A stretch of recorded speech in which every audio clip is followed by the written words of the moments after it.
Yeah, we on Boss Talk TV. Shout out to E. He the reason you see me. Well, how much politics went into you squashing your beef with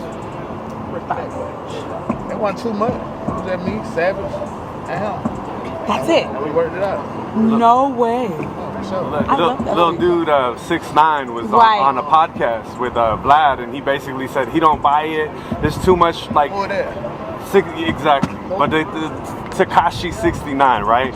He's that. I never heard of him. Right, exactly. We appreciate you. Not even. Wow, guys! Make sure you like, subscribe to the channel. So YFN LUCCI is approached by TMZ, who pretty much asked him about squashing the beef with Young Thug. And he just felt like, and he explained to him why and how he done it. Over time, ain't no sense in us keep going back and forth, man. And he decided to let it go. But what they did after that was crazy, because I don't even think he really deals with 6ix9ine or have ever dealt with Tekashi 6ix9ine. But they asked him in return, like, okay, so 6ix9ine say he don't believe y'all and he don't agree with what y'all doing. He don't believe y'all even squash the beef. And then he said, who? And he said, kind of like, I don't know him. And he got in the truck and kind of just left because he just didn't have time to even deal with that. He didn't want to answer that question pretty much. He blew him off. So I'm tripping off the fact of why would TMZ even be asking that? I guess they just trying to keep something going in the media the same way we all do, but they running up on people and asking these questions. OG, are you there? Yeah, I mean, there you go, white exploitation again. They wouldn't have asked the Beatles about the Rolling Stones about nothing like that. I didn't even think about that. He said they didn't have no beef, and you're trying to say what another rat said and what he said about it, what he didn't believe. Nobody care about what he believed or what the hell he do. Yeah, and it's like he's been pretty much on a trolling rampage ever since these guys got out, and he felt like Young Thug was talking, and he's like, why is everybody accepting Young Thug when they played me to the left when I was supposed to be the one talking? Why are they now treating Young Thug like he's accepted again? And why are they? He's kind of like, well, I was ratting. Why are they letting him go for ratting? I was ratting. Why they trying to let him have a pass? They don't like this at all, and I'm just trying to figure out why is he so worried about that. There was a difference in what happened with Young Thug. You got on the stand on people, sir. You put on a suit. You didn't go in there in no gangbanging attire. You had a suit on. Call you Mr. Hernandez. You wasn't no blood then. So yeah, there's a big difference. Oh, so he got on the stand. He got on the stand and testified in front of, put his hand on the Bible and everything, and looked at lonely, like he had been intimidated, like somebody had raped him and made him do that. He played the white card. And actually end up getting off on some pretty light slap on the hand charges, right? Yes, of course, because he told on them boys, everybody in that blood card. He was the prime witness, and the only one that embraced him was Rat 100. But I don't know why they would even set it up for him to even be like a lead rapper for them anyway, and he wasn't built or come from that. I never understood that. He was an Eminem replacement. Okay, so he basically was just one that they wanted to try to do some things with. Evidently, that's what you're saying. They just wanted to do something with somebody, have a mascot, somebody that they could say, hey, man, this guy's dope. And it's a good money grab if it goes through and it don't happen the way Tekashi's happened. If they'd have did it and stopped, then it would have been a great money grab, to be honest with you, for some brothers that was playing the backside of it. But when it went too far, I think that's where it becomes an issue once it goes too far. And basically, this guy's being challenged to be who they are, and it's not good. You never had a problem. Why? Do you know where that checking in came from? Where? He's the first one said, I ain't gonna check in. Tekashi 6ix9ine. I remember that. Thought it was so, oh man, he come down like, I'm not checking in, and he faked 2 or 3 fights at the airport, and it was progress. And then everybody started talking about checking in. Because the white man said it, made it real. Wow. Wow, the white man said it, and it was up from there, and it was stuck from there. Oh my goodness, now it's on. Now we doing paperwork parties. And everything. Yeah, now it comes out. Now all the rats got together. They have a rat party. If he told, I told, how come he didn't tell? And you got to understand, it's a different degree of telling, man. So, I mean, so what are these guys hanging together for like that? Like, again, you see them with Charleston White, you see them all huddled up together. And now, you know, him, Rat 100, they all huddled up together. What are we do? I mean, this is the thing that people are saying, man, they have an audience, bro. 20 years ago, would they have had an audience like this 20 years ago?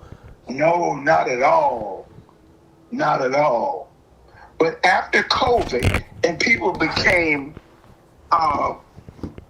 in their houses and they became recluses, everybody wasn't getting out, and they took over to, now the media became popular. That was the thing to do. So TikTok and YouTube blew up because people were hibernated. And so we're seeing the effects of that now in a strong way. Right now it's like you say, right? When I first started dealing with you, I never knew the magnitude that people watch their phones more than they watch the TV. Yeah, and unlike you, I knew they watched their phones more than their TV, and that was the reason I started doing this, because I didn't know it. I didn't care. Well, I had to care because it was like, if we're gonna have a business and we're gonna be in business, we need to be where the business is at, and that was my thing. Right. So the hustle kicked in. Yeah, that was the kick in. Like, okay, we've had the store here for hell at that time, say 14, 15 years, and now all of a sudden COVID hit, and we're like, what? Wait a minute, we got to figure this out. This here ain't supposed to happen like this. Where are these people at? Okay, let's get to these people, and that's how I came up with Boss Talk 101. And the rest is history. Yeah. But again, here's something else that jumped off the pages at me, man. Tekashi 6ix9ine actually spoke out against BLUEFACE, and he was like, man, you got all these tattoos in your face. Listen at this, man. Yo, Wack, I know this shit, man, but look, I know I got a lot of face tattoos, but your man look crazy, like your man really got a baseball logo. Like, this nigga used to play football, like varsity, like, oh my God. Like, this nigga used to really play varsity football. Got the baseball logo. What else he got? He got the Chase. So he got the Chase logo, what's that? The Washington Nationals. He got the Washington Nationals. Oh my God, this nigga's from LA with the Washington Nationals logo. Nigga got the LV on the face, like, man, this shit is crazy. Nigga got YSL, like, I know he regret that oh my God, I just peeped the YSL shit. It's a bad luck walking in the prison yard with that shit now. This nigga Crip got the tallies, you know, the tally numbers of 5. Yo, Wack, I know this shit, man, but look, I know I got a lot of face tattoos, but your man look crazy, like your man really got a baseball logo. Like, this nigga used to play football, like varsity, like, oh my God. Like, this nigga used to really play varsity football. Got the baseball logo. What else he got? He got the Chase.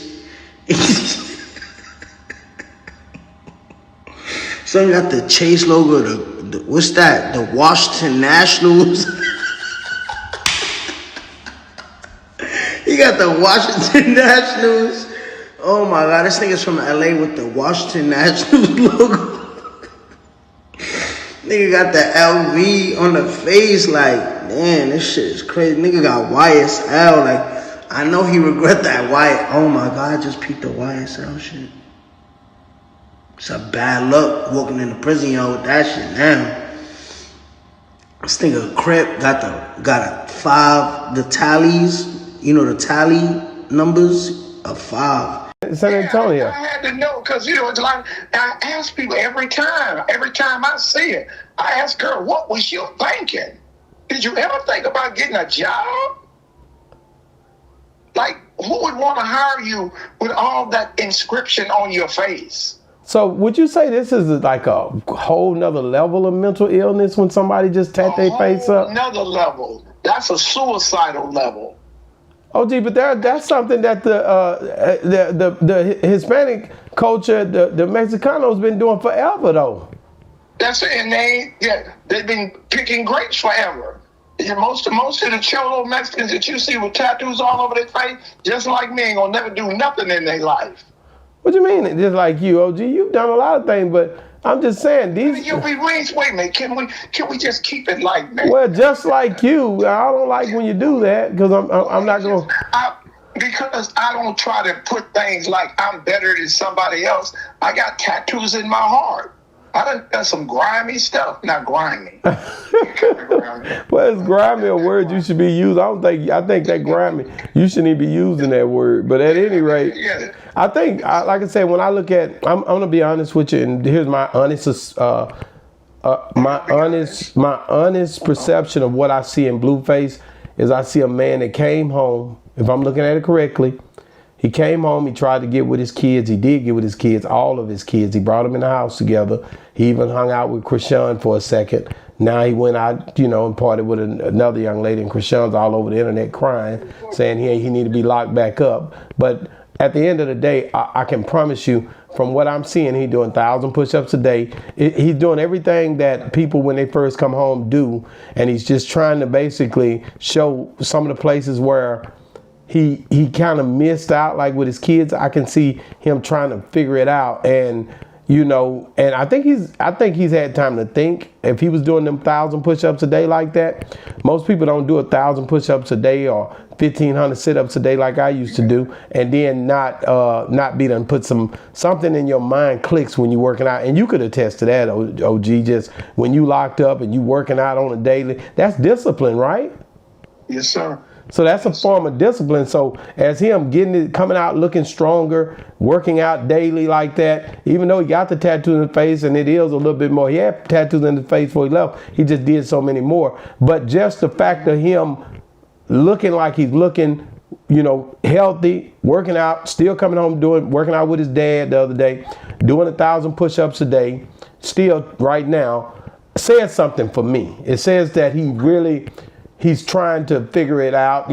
Maybe he goes back into recidivism. Maybe he goes back and he starts to trolling on the internet again. But as of right now, what I've seen with him, he's really not doing nothing too crazy. He's trying to figure it out, and the spending time with the kids is dope. So I can't really look at him and say he out here crashing out. All I seen him with was some females, and I like that too. Because if you're going to come out here and get with somebody, don't get with these knuckleheads. I ain't seen him with no dudes. All I've been seeing him with is females.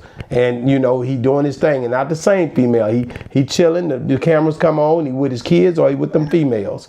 So, I got to give it up to him because the 1,000 push-ups, consistently doing them and keeping that going, tells me he's still focused a little bit. You know what I mean? Right. And I know that because I've been there. You know what I mean? If you come home and you keep doing them push-ups and you keep trying to figure out, okay, what's going on with this out here now? Because he gone for a few years.